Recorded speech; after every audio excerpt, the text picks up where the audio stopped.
An OU fraternity is suspended for hazing. The latest on the disappearance of Jamal Khashoggi and a look at the carnage from Hurricane Michael. This is OU Nightly.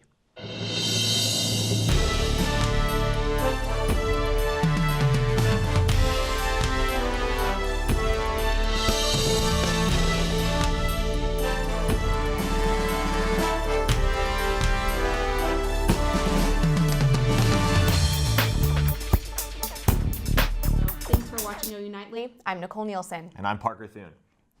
We begin this afternoon with breaking news. OU's Kappa Alpha order is suspended for at least 1 year. Sources tell OU Nightly that KA's national office launched an investigation into the chapter over hazing allegations. After the investigation, the fraternity headquarters decided to suspend the chapter. Kappa Alpha's chapter president issued the following statement to OU Nightly. I am saddened and disappointed by the news. We are working with the university and our national office to get through this stressful time. We're told the chapter house will be closed and all former members have until Wednesday to move out. Current members will now take alumni status. And the voter registration deadline is upon us, and voters are scrambling to submit their forms. OU Nightly's Zach Brown has more from the election board. Now I'm here at the Cleveland County Election Board where people have been turning in last-minute voter registration forms. Now I spoke with Kathy Singer earlier today, who really stressed the importance of coming out and getting your opinion in for this upcoming general election. Cleveland County Election Board, this is Tracy. May I help you? People are filing last-minute voter registration forms as the November 6th general elections approach. Although younger voters are often criticized for not being as involved as they should, Kathy Singer says there has been a rise in recent youth involvement. As young people, you need to start getting involved in those municipal elections, Board of Education. Yeah, they seem small and unimportant, but that's where your vote's going to count. And we are seeing more young people getting involved, filing for and running for these offices. For the ballots, you can pick and choose what you want to vote on, really giving you an option on what you have an input in. You don't have to vote that entire ballot. If you're more interested in the 5 state questions that are on the ballot, you can come in and vote just for that on your ballot. Now today is the last day to get registered to vote. And if you want to get registered, you can show up here by 5 p.m. Now if you can't make it by 5, it's not the end of the world. Just as long as your voter registration form is postmarked with today's date. I spoke with the SGA and they said, listen, if you don't go out and vote, then you have absolutely no right to be upset about anything that happens in the world. Zach Brown reporting live from the Cleveland County Board election. Back to you guys at the desk. General elections are set to take place on November 6th. And getting out to vote helps a candidate win, but this year registering to vote could help OU win. Students and faculty at the Carl Albert Center are competing against in-state and Big 12 schools in a registration showdown. The goal is to get as many students registered to vote as possible, and OU is on the right track as the deadline approaches. With around 650 registrations so far, the staff's goal is to reach a total of 700, not only to snag another trophy, but to help support democracy. Every vote matters. Every one person who participates is having their ideals represented, and that's kind of our goal at the Carl Albert Center through the Civic Engagement Fellows, is just to make sure everybody knows that they have a place in democracy. And you better hurry if you want to get involved. The registration deadline is today at 5 p.m. Big changes are about to be made in a city neighboring Norman. Midwest City passed a bond order to bring new improvements. OU Nightly's Collin Kennedy gives us a look at what's to come. Get ready, because Midwest City is getting a much-needed makeover. Voters approved a $50.65 million GO bond, the largest in city history. As a result, some positive remodeling is on the way. Quality of life,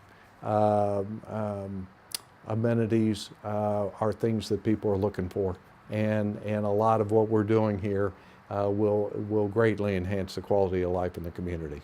And those amenities are coming, courtesy of a 4-part plan. The first part includes a $21.63 million contribution towards parks, recreation, and sporting facilities. The second part has $15.96 million for repaving residential streets. The third will provide $10.49 million worth of upgrades for the fire and police departments. And finally, one of the most underrated, yet potentially one of the most important parts of this plan is improving the city's water supply. Over $5 million will be spent on restructuring the city's storage and distribution of water. And all these 4 parts combined, I'd say, could be pretty refreshing for Midwest City citizens. Well, it boosts your city because a lot of times you hear people leaving because of the economy. And I think that's going to make people think twice about staying. The community and city officials are excited about what the future holds for the area. Some decisions still need to be made regarding staff and order of the plan, but all parties can agree. It's time to get to work. Collin Kennedy, OU Nightly. The city is currently in the process of hiring building designers and engineers. And back here in Norman, we have been seeing quite a bit of wet weather. Student meteorologist Leah Hill is in the studio now to give us an update on how much rain we've seen this month. Leah?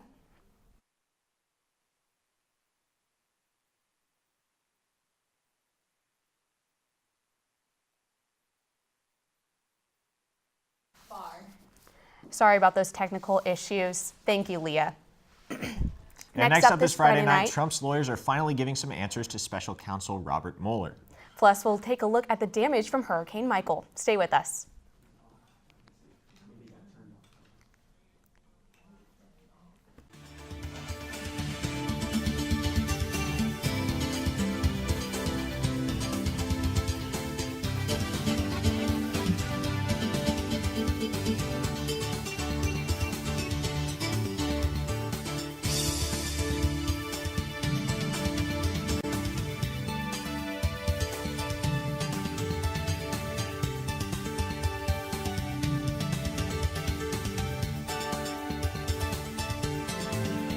Welcome back to OU Nightly. The government of Turkey told U.S. officials they have audio and video recordings that prove Washington Post columnist Jamal Khashoggi was murdered. Khashoggi has not been seen since entering the Saudi consulate in Istanbul earlier this month. The recordings show a Saudi security team detaining Khashoggi as he comes in to obtain documents before his wedding. The team allegedly killed him and disposed of his body. And OU Nightly's Scott Haas joins us now in the News Center with more on this. Scott, we know that there's a growing belief that Saudi Arabia is to blame for the murder. What are the current reactions from the White House? That's right. The president says no matter the outcome of the investigation, the United States will not cancel its $110 billion arms deal with Saudi Arabia. Trump tried to defend his position by claiming Khashoggi wasn't a U.S. citizen, but was corrected that he was a permanent resident. Trump believes the deal shouldn't be canceled because, he says, the money would just go to some other country. Some senators and congressmen are calling for sanctions against the Saudis, the Crown Prince, and other top officials for their involvement. Brian Kemp, Georgia's Secretary of State, who's also the Republican candidate for governor, is under heavy scrutiny for blocking 53,000 voter registrations ahead of November's election. Critics say it's clear voter suppression, especially since 70% of the applications blocked were from African Americans. The purge comes from the state's Exact Match program, which was recently changed after losing a lawsuit that claimed the program was racially discriminatory.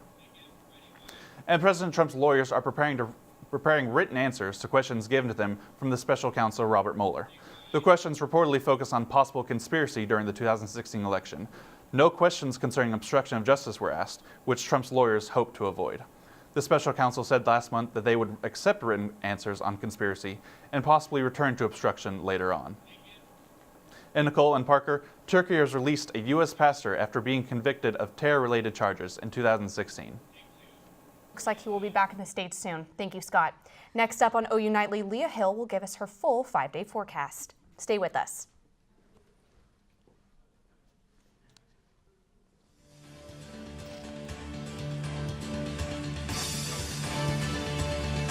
Welcome back to OU Nightly. Days after Hurricane Michael hit, parts of western Florida are almost inhabitable. Take a look at these aerial before and after images of Florida's Mexico Beach. You can see the utter devastation in the wake of one of the strongest hurricanes ever to hit the United States. Right now, the current death toll from Hurricane Michael is 16.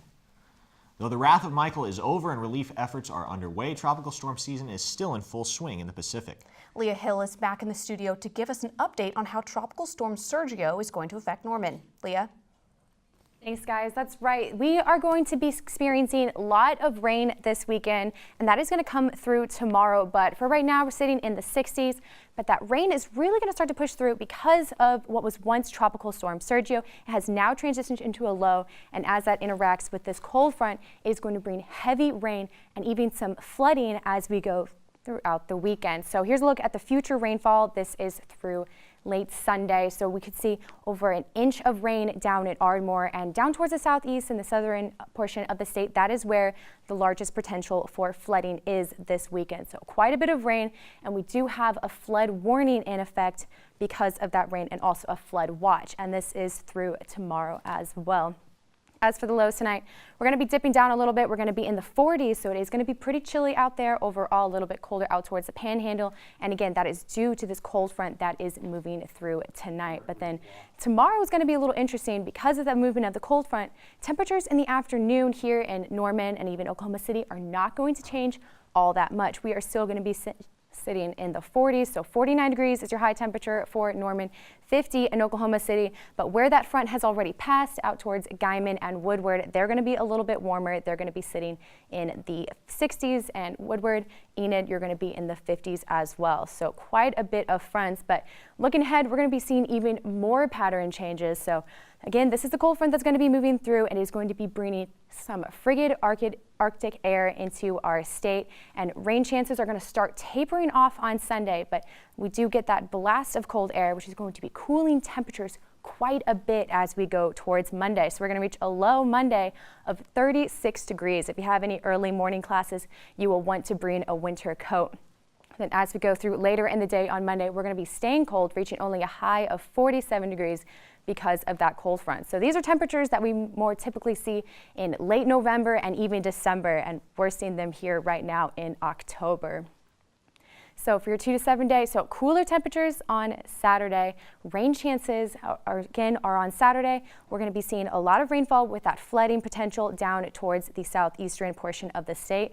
Sunday, even more rain is expected, lower chances, but we are going to be cold. And again, check out the low on Saturday night, 35 degrees. But then Sunday into Monday is where that second cold front comes through.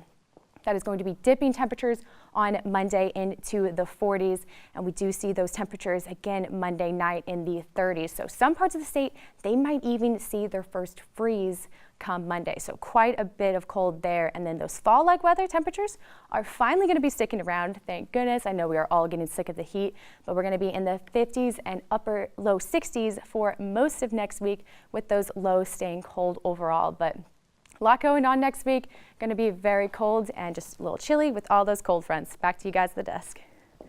Thank you, Leah. Today, the American Heart Association honored 2 Oklahoma high school football coaches with the Heart Saver Hero Award. Pictured are Monty Blair and Casey Roll, coaches of the Comanche High School football team, and Stephen Bolton, a journalist at the Comanche Times.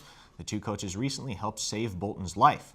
The journalist collapsed while taking photographs at a football game, but Blair and Roll helped revive him with CPR and a defibrillator.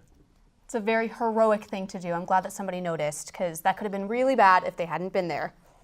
And that's it for our newscast this Friday night, but don't leave just yet. Big Friday Sports is up next. Our sports team is set to take over for the remainder of the show, and Spencer, not 1, but 2 byes for the Sooners this week. What can you tell us?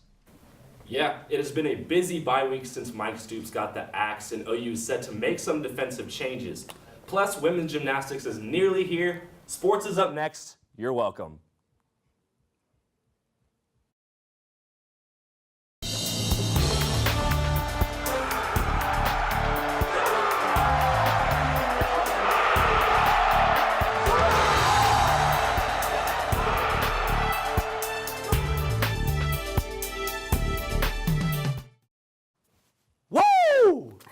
Big Friday Sports is here. Welcome to Big Friday Sports. It is going to be a fantastic show for you guys. OU does not have a game this weekend, but there's more than enough to talk about. By now, hopefully you know the drill. I'm Spencer Royce. I'm Shiloh Sellers, and we have no time to waste, so let's get it going. Following a heartbreaking loss to Texas last week, the Sooners have undergone another loss since returning home. Mike Stoops, the Sooners' well-known defensive coordinator, was dismissed from the program and replaced by former assistant head coach and defensive tackles coach Ruffin McNeil. With it being a bye week, Sooner fans will have to wait to see the changes McNeil will make. But don't worry, Sam Brown and Kyle Payne are here to give you their take on what will happen this bye week. No Sooner football this weekend, but trust me, it was a week filled with storylines here in Norman. I'm Sam Brown alongside Kyle Payne. Kyle, we know about Mike Stoops. We talked about it earlier this week. What I want to know is, with Ruffin McNeil as defensive coordinator, what we can expect from this Sooners defense. I think the first thing to focus on is that he's switching the linemen from 3 down to 4 down. Yeah.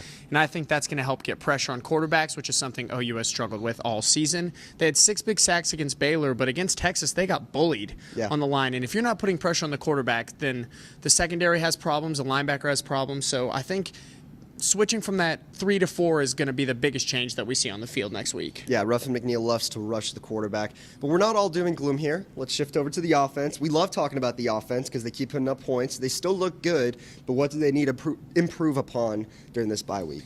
I think the offensive line play needs to improve. I think Kyler was rushed a lot more, and he took a lot more sacks against Texas than we'd seen him take all season.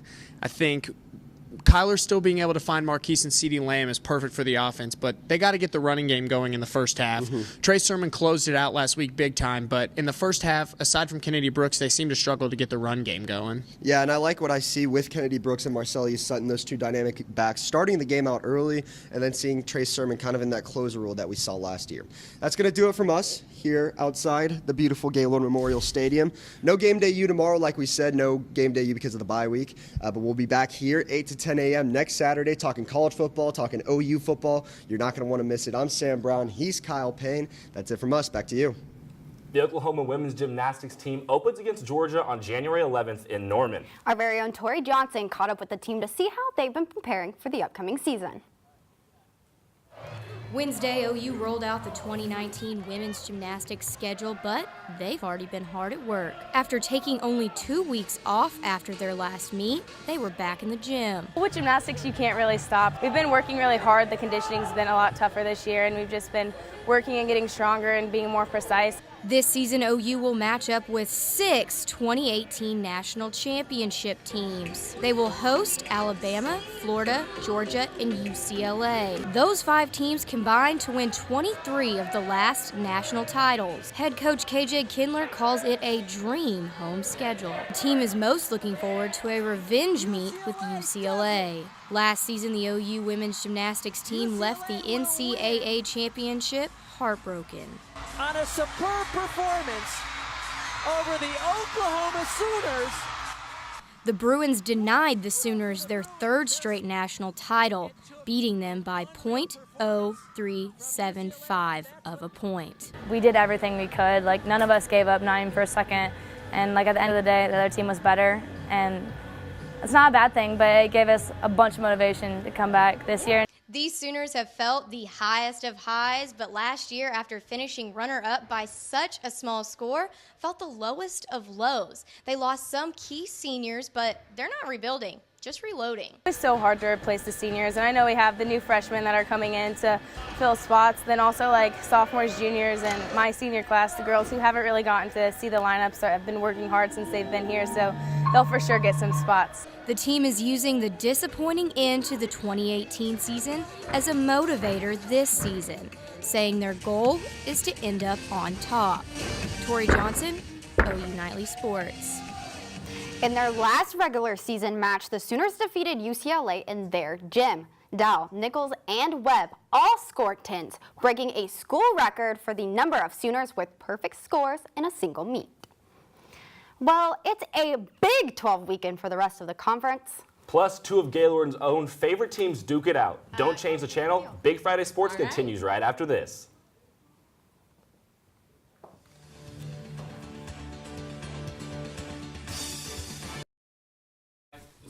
This week off, but there are plenty of Big 12 matchups for your football-filled Saturday.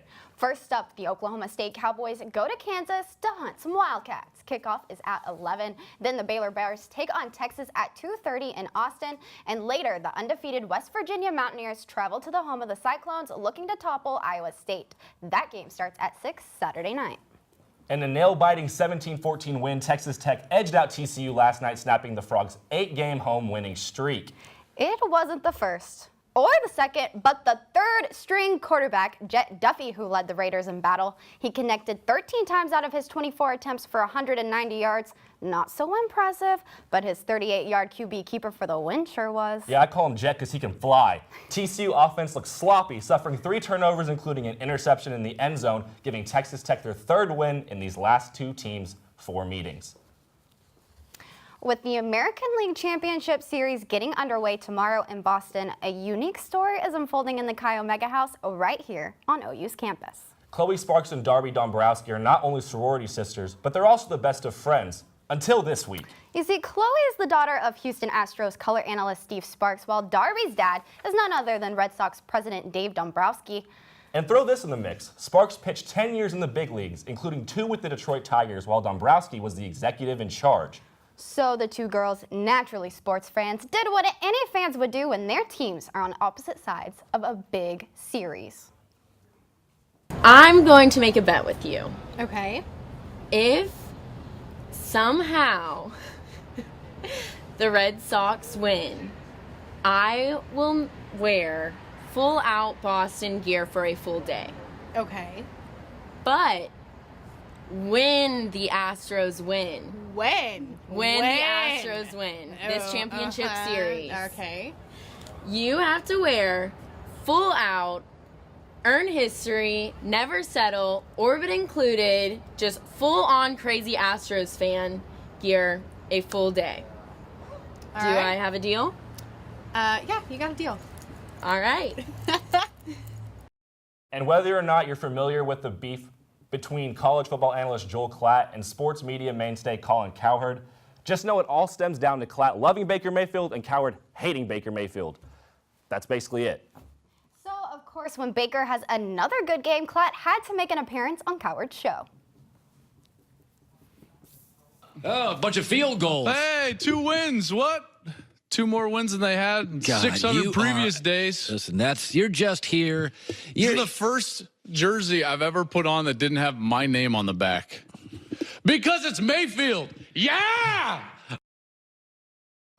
Well, that's about all we've got for you on this rainy Friday afternoon. I'm Shiloh Sellers. He's Spencer Royce. Make sure you tune in next week, same time, same place, and enjoy your weekend as we leave you with highlights from the first half of this year's football season.